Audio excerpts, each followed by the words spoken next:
Hello. Hello. आज मैं बहुत महत्वपूर्ण सूत्र लाए हैं। वृत्त के क्षेत्रफल, वृत्त से संबंधित जितने भी क्षेत्रफल है उसके बहुत ही इंपॉर्टेंट फार्मूला लेकर आए हैं। जो फार्मूला ही पूछ देता है ऑब्जेक्टिव में, या उस फार्मूला अगर याद रहता है तो घुमा के इसमें नहीं, बहुत इजी ऑब्जेक्टिव पूछता है इसमें। फार्मूला याद रहे तो रखिए और निकाल दीजिए, ठीक है। उस पर तो ये बहुत इजी होता है, पर फार्मूला आप देखिए और इस फार्मूला को समझिए। चलिए स्टार्ट करते हैं। पहला है वृत्त का परिधि क्या होता है। तो हम सब जानते हैं वृत्त का परिधि 2 पाई आर होता है, ठीक है। हम सबको पता है कि वृत्त की परिधि क्या होता है, 2 पाई आर होता है, जो कि यहां पर लिखा हुआ है 2 पाई आर। वृत्त की परिधि 2 पाई आर। वृत्त का क्षेत्रफल, वृत्त का क्षेत्रफल हम सबको पता है, वृत्त का क्षेत्रफल होता है pi R square, pi R square, जो कि यहां है पाई आर स्क्वायर, ठीक है। अर्धवृत्त की परिधि क्या होता है। तो अर्धवृत्त की परिधि का मतलब होता है प्यारे बच्चे, एक यहां से हटा दीजिए, ये तो ये वाला, ये, और उसके बाद व्यास, मतलब अर्धवृत्त का मतलब यहां से ये वाला, ये साथ में ये व्यास, सबको जोड़ देंगे तो अर्धवृत्त निकलेगा। तो एक तो ये वाला हो गया, और ये व्यास, जो व्यास आर का दुगुना होता है, इसीलिए पाई आर प्लस 2 आर लिखा हुआ है। समझ में आ रहा होगा। 2 पाई आर होता है, तो 2 से भाग दोगे तो ये होगा, ये वाला हो गया, ये, और इसमें ऊपर से परिधि जोड़ोगे, नहीं जोड़ोगे तो परिधि, ये हाफ परिधि और ये व्यास। तो व्यास के लिए क्या होता है, आर का दुगुना होता है व्यास। तो इसमें आर कॉमन ले लेंगे तो पाई और यहां प्लस 2, तो आर रूट के अंदर pi plus 2, r into pi plus 2 अर्धवृत्त की परिधि होता है। बहुत इंपॉर्टेंट है, पूछ देता है। चलिए अगला, अर्धवृत्त का क्षेत्रफल क्या होता है। अर्धवृत्त का क्षेत्रफल क्या होता है, तो हम सब जानते हैं कि वृत्त का क्षेत्रफल होता है पाई आर स्क्वायर। तो उसको आधा कर देंगे तो क्या होगा, पाई आर स्क्वायर बाई 2 होगा। तो ही लिखा हुआ है 1/2 पाई आर स्क्वायर, आधा कर दिया गया पाई आर स्क्वायर का। चलिए,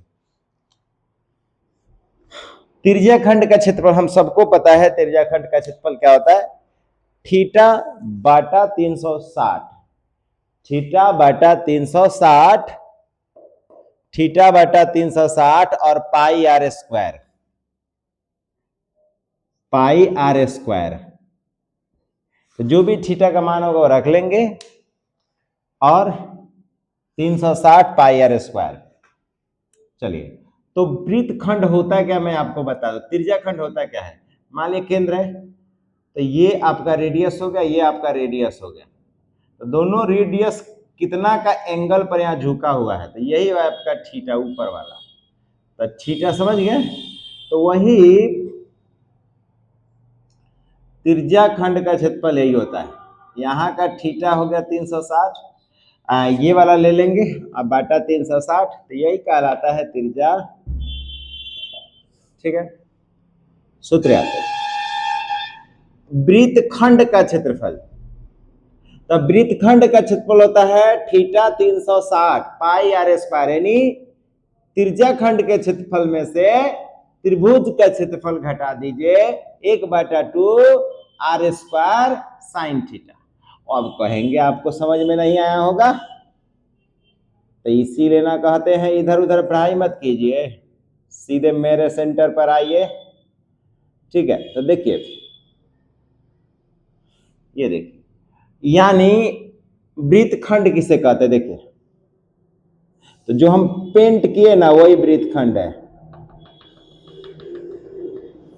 ये वृत्त खंड है। तो इसका क्षेत्रफल कैसे निकलेगा, तब पूरे त्रिज्याखंड के क्षेत्रफल में से, ये पूरे त्रिज्याखंड के क्षेत्रफल में से किसको घटा दीजिए, ए वाला त्रिभुज ए बी सी, इस त्रिभुज को घटा दीजिए, घटा देंगे तो यही बच जाएगा।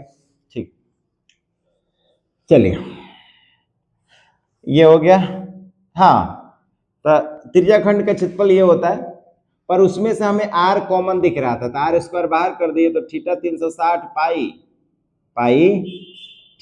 पाई थीटा 360 और 1/2 साइन थीटा। चलिए हो गया ये वाला। घन का पृष्ठीय क्षेत्रफल 6 गुना भुजा स्क्वायर,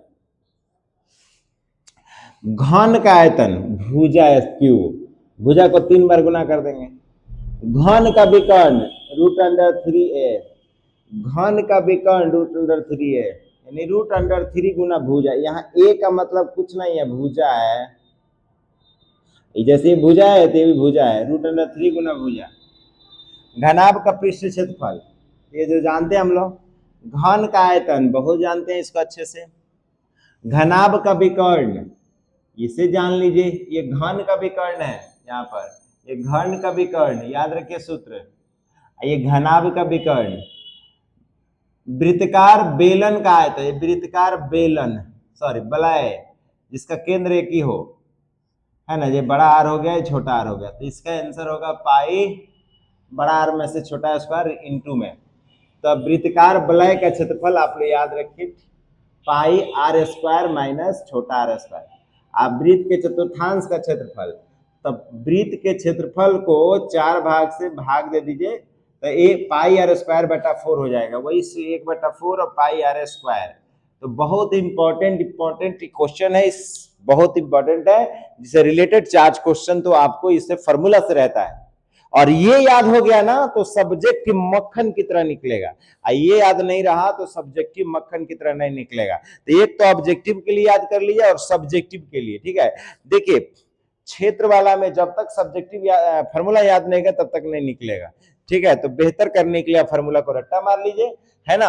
और हमारे क्लास में इसका टेस्ट होगा, केवल फॉर्मूला का ही टेस्ट होगा कि फॉर्मूला याद है कि नहीं। तो इतना ही रखते हैं आज के लिए, मिलते हैं कल से। जय हिंद, जय भारत, नमस्कार। Like and subscribe please, thank you.